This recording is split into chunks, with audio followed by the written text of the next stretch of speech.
In the Kingdom of Dahomey, where the dense forests of West Africa whispered the secrets of warriors long past, a revolution was quietly taking shape. It began with King Agojie, ruled 1645 to 1685, who, recognizing the need for a force unlike any other, recruited women as hunters and palace guards. These women, stronger and swifter than many men, would soon evolve into something far greater, a lethal fighting force known as the Agojie or Dahomey Amazons. By the 18th century, under King Agojie, ruled 1718 to 1740, the Agojie had transitioned into a full-fledged military unit. The kingdom faced relentless threats. Neighboring states sought to dominate its people, European traders hovered like vultures, and internal rivals whispered of rebellion. To defend the kingdom, these women trained under brutal conditions, mastering the art of combat, endurance, and strategy. They wielded muskets, swords, and spears with terrifying precision, swearing an oath of loyalty to the king and forsaking traditional family life. Their clothing was as much a weapon as their arms. Dressed in sleeveless tunics and shorts, made from durable, lightweight fabric, they moved with agility and ease. Some warriors preferred fighting barefoot, believing the connection to the earth granted them greater stability, while others wore leather sandals reinforced for rough terrain. Around their waists, they secured sashes and belts, from which hung small knives, pouches of ammunition, and protective amulets. Their garments, woven in bold colors and patterns, were not only a declaration of rank but a psychological tool, striking fear into the hearts of their enemies before the battle had even begun. By the early 19th century, under King Gizo, ruled 1818 to 1859, the Agojie reached the height of their power.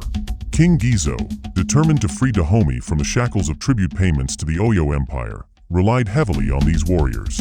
In 1823, the Agojie led a decisive battle against Oyo forces, dismantling their dominance and securing Dahomey's independence. Their victories were not just military conquests, but a declaration that women could be the fiercest warriors of all. Their strategy was just as fierce as their weapons.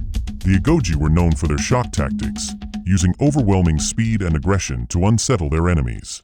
They specialized in ambush warfare, attacking under the cover of night or from unexpected angles. Their chilling war cries, amplified by the rattling of beaded necklaces and bracelets, struck terror into their foes before a single weapon was raised. Their ability to blend into the forests and launch surprise attacks made them a formidable force in both open field battles and guerrilla warfare.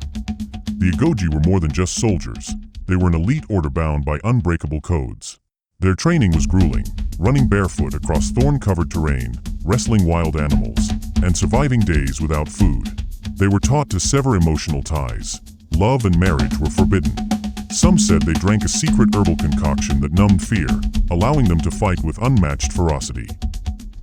But their most sacred secret was their sisterhood. They bled, fought, and died for each other, believing in a destiny greater than themselves, the protection of Dahomey at any cost. Dahomey thrived, but European colonial ambitions loomed over Africa. By the late 19th century, France sought to conquer Dahomey, seeing it as a rich prize in their imperial expansion. King Béanzin, Brulette 1894-1894, The Last Great Warrior King, calait upon the Agojie for one final stand against the invaders. The Franco-Dahomeyan Wars erupted in 1890.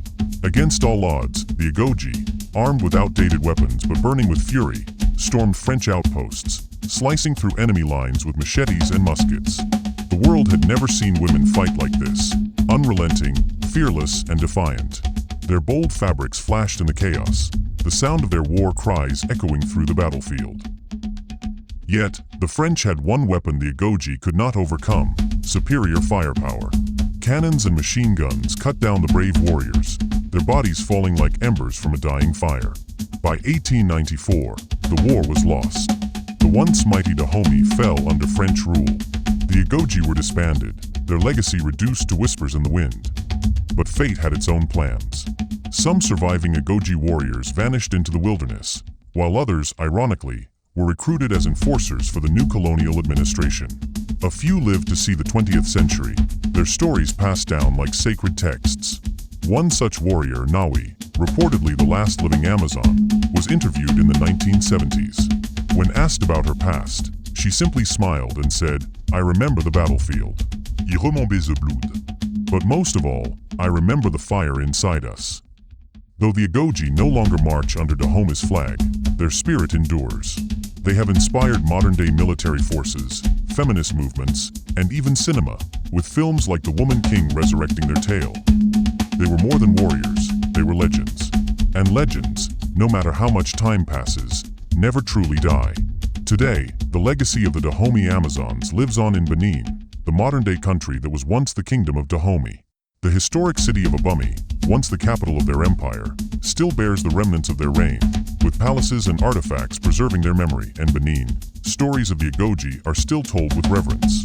Their spirit is celebrated in festivals, cultural performances, and the teachings of historians who ensure that the world never forgets the might of these warrior women. As time moves forward, the echoes of the Agojie remain, whispering through the lands they once fought to protect. Thank you for watching our video. Your support truly inspires me to create more amazing content. So please like, share, and subscribe to the channel for more.